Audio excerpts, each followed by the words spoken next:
ये और ये है ना, दो वृत्त के केंद्र हैं। मान लो ये O है और ये O डैश है। इसके मध्य में दूरी कितनी है? 8 सेंटीमीटर। और इसके जो सिरे हैं ना, उनपे दो वृत्त बनने हैं, एक 30 सेंटीमीटर का और एक 4 का। एक 3 सेंटीमीटर का, मान लो सपोज दैट यहाँ तक है 3 सेंटीमीटर, तो 3 सेंटीमीटर त्रिज्या का एक वृत्त ये बन रहा है, और एक 4 सेंटीमीटर त्रिज्या का 1 सेंटीमीटर बचेगा इधर। ये 4 सेंटीमीटर त्रिज्या का वृत्त है, ठीक है। 3 सेंटीमीटर 4 सेंटीमीटर त्रिज्या के दो वृत्त इस खींचो। और ये कह रहा है अनुस्पर्शी, क्या खींच? दो उभयनिष्ठ अनुस्पर्शी रेखा, उभयनिष्ठ अनुस्पर्शी रेखा, अनुस्पर्शी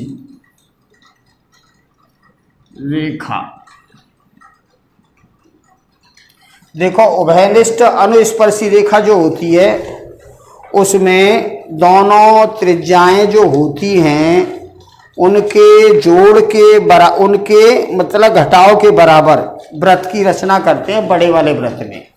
तो इसमें आपको ये याद रखना है, जैसे ये 3 सेंटीमीटर त्रिज्या का वृत्त है और ये 4 सेंटीमीटर त्रिज्या का वृत्त है, तो इसके दोनों त्रिज्याओं के अंतर के बराबर, यानी R बने ना हमारे पास 4 सेंटीमीटर है मान लो, और R2 है हमारे पास 3 सेंटीमीटर। तो एक जो वृत्त बनाएंगे छोटा बड़े वृत्त के अंदर, वो इसके अंतर के बराबर बनेगा, R1 माइनस R2, यानी 4 माइनस 3 यानी 1 सेंटीमीटर का। 1 सेंटीमीटर का वृत्त बड़े वृत्त के अंदर बनाते हैं, तो बड़े वृत्त के अंदर यहाँ पे 1 सेंटीमीटर त्रिज्या का वृत्त बनाएंगे। तो जो हम रचना करते हैं, जो दे रखा होता है उसको वैसे ही लिखते हैं, जो रचना करते हैं उसको डॉट डॉट से करते हैं, ठीक है ना। तो 1 सेंटीमीटर त्रिज्या का वृत्त बना लिया इसके अंतर के बराबर। इसमें उभयनिष्ठ अनुस्पर्शी रेखा में अंतर के बराबर बड़े वृत्त के अंदर वृत्त बनाते हैं। अब इस ओ डैश का क्या करेंगे? इस पर एक वृत्त बनाएंगे, इसका लंबरदक करेंगे। तो लंबरदक करेंगे तो ये यहाँ से जाएगा, क्योंकि ये 4 है, ऐसे करोगे लंबरदक तो ये यहाँ जाएगा। अब यहाँ इसको मान लो आपने ये P मान लिया, यहाँ से इतनी दूरी ले लो या इतनी दूरी ले लो, लेकर एक वृत्त की रचना करेंगे।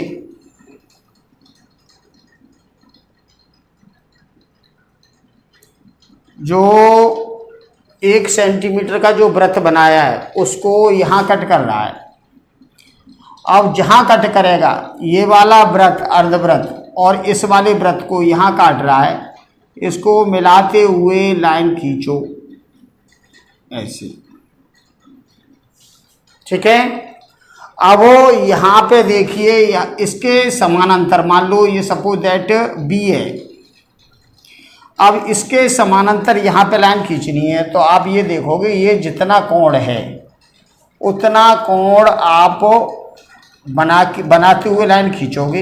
इधर साइड से कोण बनाना, पर यहाँ से जितना ये कोण है इतना कोण यहाँ पे ऐसे बनाते हुए इसके समानांतर लाइन खींचोगे।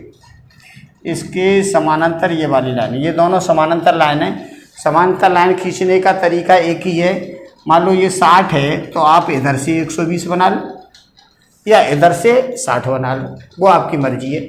समानांतर खींचोगे तो और इससे इसको मिला दो, तो ये उभयनिष्ठ स्पर्शी अनुस्पर्शी रेखा है, ठीक है। अगर आपको और आगे बनाना है, एक और इधर बनाना है, तो इससे इसको मिलाते हुए लाइन खींच दो। फिर इसके जितना कोण ये है उतना कोण यहाँ बनाते हुए लाइन खींचेंगे इसके समानांतर। तो इसके समानांतर इधर बनेगा। मान लो इस इधर से कोण बनाओगे तो इसके बराबर बनाओगे, अगर इधर से बनाओगे तो इधर से बनाओगे। मान लो ये 60 है तो यहाँ पे आपने 60 बनाया। अब यहाँ पे ये वाला है ना, मान लो 80 है तो इधर से आप 80 बनाओगे, जितना भी है इधर से बनाओगे और इसके समानांतर लाइन खींचोगे ऐसे ही सेम। और फिर इससे इसको मिला दोगे तो ये है ना अनस्पर्शी रेखा होंगी, ये है ना सी है और ये टी है। ऐसे आपको ये क्वेश्चन करना है, ठीक है, सिंपल क्वेश्चन है। तो इसमें उभयनिष्ठ अनुस्पर्शी रेखा में आपको ये ध्यान रखना है कि R1 माइनस R2 करते हैं, ठीक है, नंबर 1, और बड़े वृत्त के अंदर वृत्त बनाते हैं, बड़े वृत्त के अंदर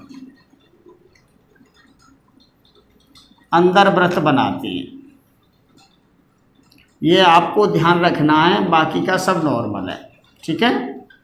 और इसकी रचना ऐसे ही करोगे आप। सबसे पहले आप है ना नंबर 1 रचना ऐसे लिखना है आपको। रचना में लिखोगे रेखाखंड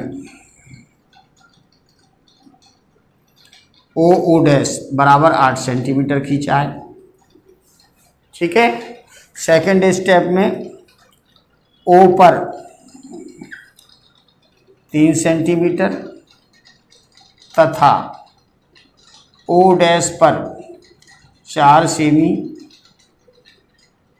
के वृत्तों की रचना की।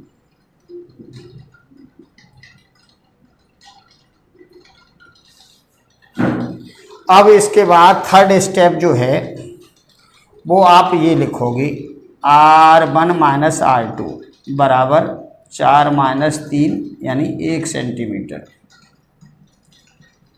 त्रिज्या लेकर त्रिज्या से बड़े वृत्त में वृत्त बनाया, बड़े वृत्त में वृत्त की रचना की।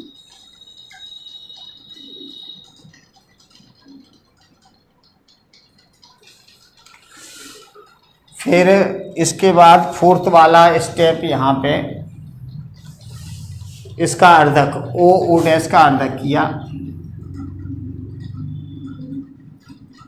अर्धक या लंबर्धक, अर्धक किया। जो ओ डैश को पी पर प्रतिच्छेद करता है।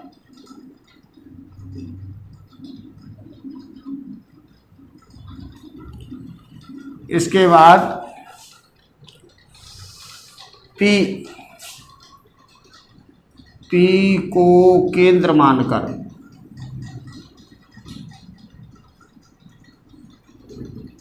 ओ पी या ओ डैश पी दूरी त्रिज्या लेकर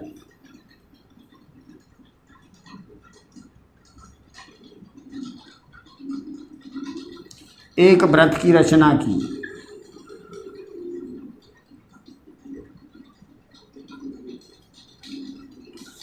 जो 1 सेंटीमीटर वाले वृत्त को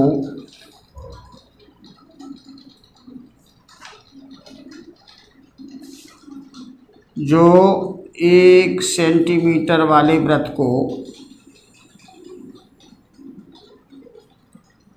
R तथा S पर काटता है,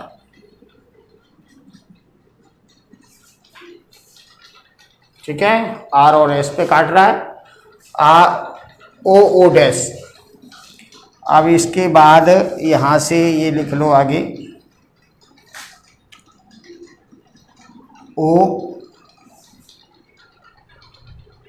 यहाँ से O तथा O डैश R तथा O डैश S को मिलाते हुए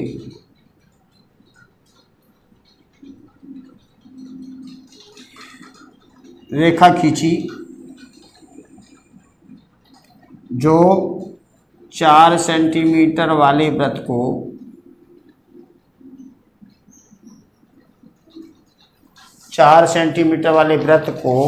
B तथा D पर काटती है। O डैश B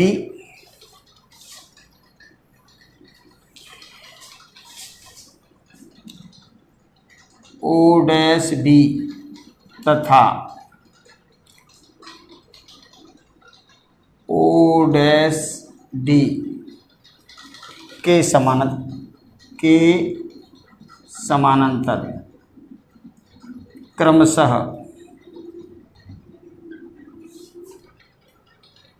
ओ ए, ये है ओ ए, ए ओ तथा सी ओ खींचा, और लास्ट में लिख दो ए बी तथा सी डी को मिलाया। ये ही अनुस्पर्शी रेखाएं हैं। ऐसे आपको ये क्वेश्चन करना है, ठीक है ना। अब इसके आगे लास्ट एक क्वेश्चन और देख लो, इसमें और इसमें तिर्यक स्पर्शी और अनुस्पर्शी में यही एक अंतर है कि तिर्यक स्पर्शी जो होती है उसमें दोनों त्रिज्याओं के योग के बराबर वृत्त बनाते हैं छोटे वृत्त के ऊपर, और अनुस्पर्शी रेखा जो होती है उसमें दोनों वृत्तों की त्रिज्या के अंतर के बराबर बड़े वृत्त के अंदर वृत्त बनाया जाता है। बस यही एक क्वेश्चन है लास्ट। क्वेश्चन नंबर 11, उभयनिष्ठ तिर्यक स्पर्शी रेखा, स्पर्शी रेखाएं खींचना। लास्ट क्वेश्चन है इस एक्सरसाइज का, उभयनिष्ठ तिर्यक स्पर्शी रेखा खींचना। तो इसमें यहाँ पे ये बनता कैसी है ध्यान दीजिए। अनुस्पर्शी रेखा में तो हम दोनों त्रिज्याओं का क्या करते हैं, अंतर के बराबर बड़े वृत्त के अंदर वृत्त खींचते हैं। इसमें हमें R1 दे रखा है 2.8 सेंटीमीटर और R2 दे रखा है 1.7 सेंटीमीटर, और दोनों केंद्रों के बीच की दूरी है ना ओ डैश, ये दे रखा है 6 सेंटीमीटर।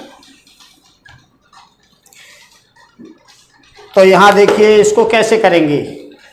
सबसे पहले दोनों केंद्रों के बीच की दूरी है ना ओ डैश, ये 6 सेंटीमीटर, ये आप रेखाखंड खींचोगे।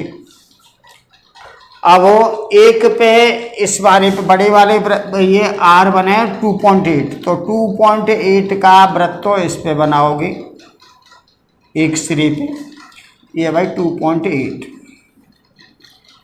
और इधर साइड में बनाओगे 1.7 का, ये 1.7 का वृत्त बनाओगे, ठीक है। अब ओ डैश का लंबर्धक करोगे, तो लंबर्धक ऐसे ऐसे होगा, यहाँ से आधी से ज़्यादा दूरी लेके एक कट इधर एक इधर, उसी दूरी से यहाँ से एक कट इधर और एक कट इधर, और इसको मिला दोगे। तो ये मान लो सपोज दैट पी पे काट रहा है। अब वो पी ओ या पी ओ डैश के बराबर दूरी लेके एक वृत्त की रचना करेंगे जो इसके दोनों केंद्रों से होकर गुजरेगा, ठीक है। अब यहाँ पे तिर्यक स्पर्शी रेखा में हम क्या करते हैं, दोनों त्रिज्याओं के योग के बराबर R1 प्लस R2, यानी हमारे पास R1 प्लस R2 होगा 2.8 प्लस 1.7, तो ये हो गया 4.5 सेमी। 4.5 सेंटीमीटर का एक वृत्त छोटे वृत्त के ऊपर वृत्त बनेगा, 4.5 का यहाँ तक बनेगा सपोज दैट, क्योंकि ये पूरा है ना 6, तो 4.5 तो यहाँ तक आएगा ये, तो छोटे वृत्त के ऊपर वृत्त बनाओगे 4.5 का ऐसे।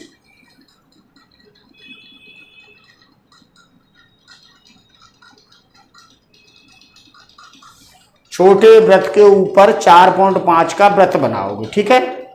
अब ये दोनों जहां कट कर रहे हैं, ये दोनों जहां पे कट कर रहे हैं उससे इसको मिलाते हुए लाइन खींच देंगे। यहाँ से तो डॉट डॉट लाएंगे यहाँ तक, और फिर यहाँ से ये ऐसे ही इधर, ये दोनों कहाँ कट कर रहे हैं, यहाँ पे कट कर रहे हैं, तो यहाँ से तो डॉट डॉट लाएंगे, यहाँ से लेके यहाँ तक तो डॉट डॉट आएगा, और यहाँ से फिर ऐसे। अब ये मान लो ए है और ये है बी। अब आपको तिर्यक स्पर्शी रेखा खींचनी है, तो जितना ये इसके समानांतर, तो यहाँ रेखा खींचनी है तुम्हें, इसके समानांतर इधर। अब जितना कोण ये है ना, उतना कोण आपको यहाँ बनाना है, और इससे इसको मिलाते हुए लाइन खींचोगे तो ये ए सी है ना, ये तिर्यक स्पर्शी रेखा है, और इसके समानांतर इधर जो ये है, इसके समानांतर इधर खींचना है। तो ये मान लो आप इसको सी डी मान लो, चलो इसको मान लो बी सी, ए बी, ऐसे बनेंगे तिर्यक स्पर्शी रेखा ए बी, और ये सी डी ऐसे बनेगी। तो इसमें हमने क्या क्या किया है, ये ध्यान रखना, दोनों त्रिज्याओं के योग के बराबर छोटे वृत्त के ऊपर वृत्त बनाना है। छोटे वृत्त पर वृत्त बनाते हैं, छोटे वृत्त पर वृत्त की रचना करते हैं, और उसमें दोनों त्रिज्याओं के अंतर के बराबर बड़े वृत्त के अंदर वृत्त की रचना करते हैं। बाकी का सब नॉर्मल है, सेम है। ये इसमें और उसमें बस इतना ही अंतर है, इसमें तो R1 + R2 करते हैं, और इससे पहले वाला क्वेश्चन है ना अनुस्पर्शी वाला, उसमें R1 - R2 करते हैं। R1 - R2 उसमें करते हैं, उसमें बड़े वृत्त के अंदर वृत्त बनता है, और इसमें छोटे वृत्त के ऊपर वृत्त बनता है। इतना फर्क है, बाकी का सब नॉर्मल है। और तिर्यक स्पर्शी रेखा ऐसे तिर्यक होती है, जैसे ये इसका इधर से मिलेगा, इसका इधर से मिलेगा। आपको एक एक एक एक है ना, ये बन गई आपकी ये लाइन है, इससे आपने इसको मिलाया, तो यहाँ से डॉट डॉट करके आओगे, यहाँ से मिलाओगे, फिर ये और ये जहाँ कट कर रही हैं, यहाँ से डॉट डॉट करके जाओगे, यहाँ से मिलाओगे। अब इसके समानांतर तो आप यहाँ रेखा खींचोगे इसमें, और इसके समानांतर आप इधर रेखा खींचोगे और इनको मिला दोगे। तो आज के लिए इतना ही काफ़ी है। कल है ना हम 14.2 में अंतःव्रत, परिव्रत, उस टाइप के क्वेश्चन आपको बताएंगे। और एक वीडियो में तो हम 14.2 बताएंगे, और उसके बाद में 15वें चैप्टर के फॉर्मूला बताएंगे सेकंड वाले में, डिफरेंट टाइप पे। ठीक है ना। तो आज के लिए इतना ही काफ़ी है, कल फिर बताएंगे। धन्यवाद।